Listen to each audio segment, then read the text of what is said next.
Assalamualaikum warahmatullahi wabarakatuh. Dari kalangan ulama sendiri ada perbedaan pendapat. Bahkan apakah Rasul itu Isra Mi'raj jasad dan ruh atau hanya ruh saja? Itu pun juga ada perbedaan dari kalangan ulama. Cuma dari sekian perbedaan itu ada perbedaan yang kuat. Maaf, ada pendapat yang kuat. Pendapat yang kuat Rasul diisrakan jasad dan ruh. Jadi jasadnya juga naik sekaligus ruhnya. Makanya Allah Ta'ala itu melambangkan subhanalladzi asra. Diawali dengan subhana. Saya bingung. Rusak ya? Paling pergi. Tambah semangat sampai jam 5 tenan ya.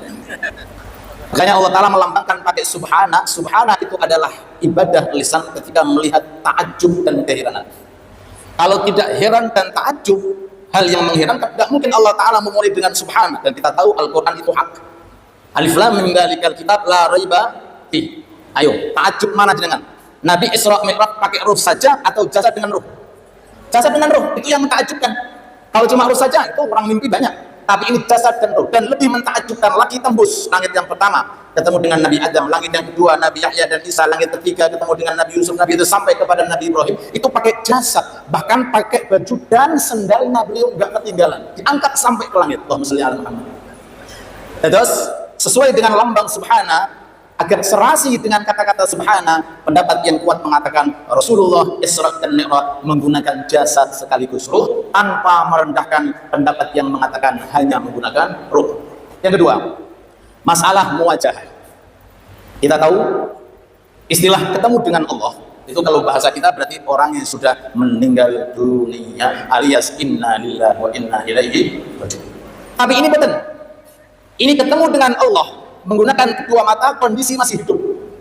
Kembali lagi Allah Ta'ala melambangkan subhanalladzi asra. Oke. Pakai subhana karena itu lambang untuk mentakjubkan. Kemudian dicerita Nabi Musa. Nabi Musa pernah minta, "Ya Allah, boleh nggak saya melihat Anda? Arini anzur ilaik." Kalau tinggal di Quran ini, "Arini anzur ilaik." Gusti, kalau ingin lihat panjenengan.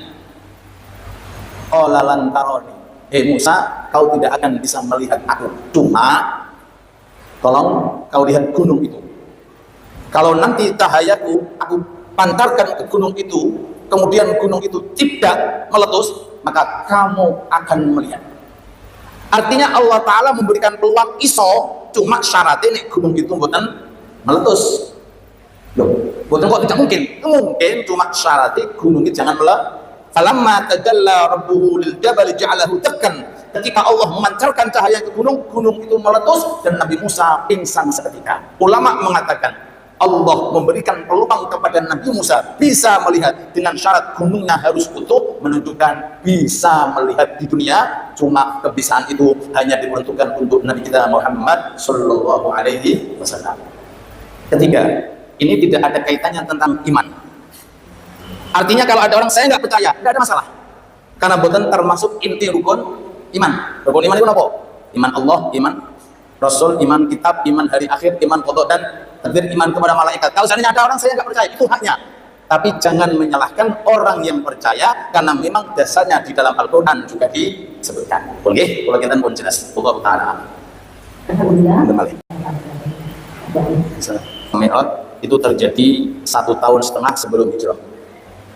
1,5 tahun sebelum hijrah itu terjadinya Isra dan Mi'raj setelah wafatnya Siti Khadijah dan wafatnya paman beliau Abi Thalib, baru Rasulullah di Isra Mi'rajkan.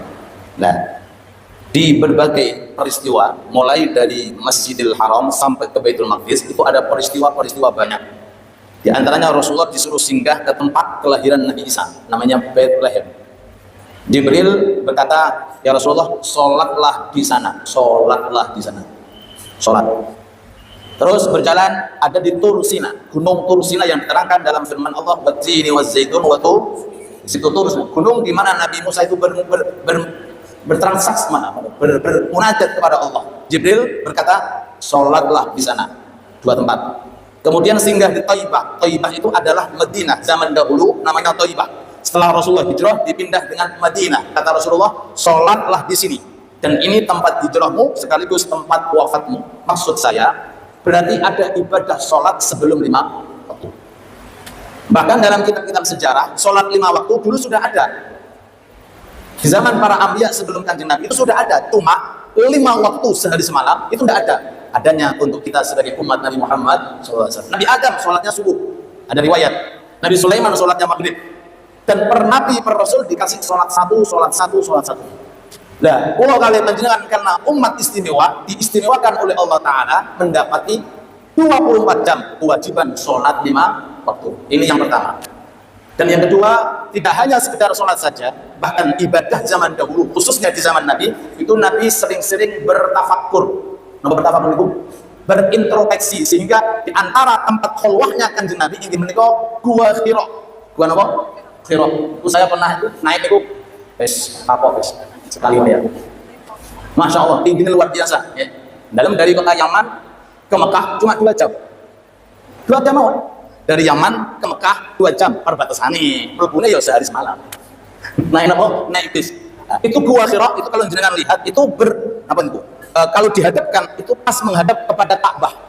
Jadi di situ Rasulullah selain melakukan sholat, zikir dan lain sebagainya, yang paling banyak beliau bertafakur memikirkan nasibnya umat. Ini ono Ka'bah tempat ibadah, kok isinya 360 berhala. Yang apa? Bingung Rasulullah, apa cara menghilangkan? Akhirnya Rasulullah menyendiri dengan kholwah. Kemudian beberapa hari kemudian dapat perintah Iqra bismi rabbikal ladzi khalaq. Wallahu ta'ala alam. Wallah, kalau pinten pun sekali. Allah.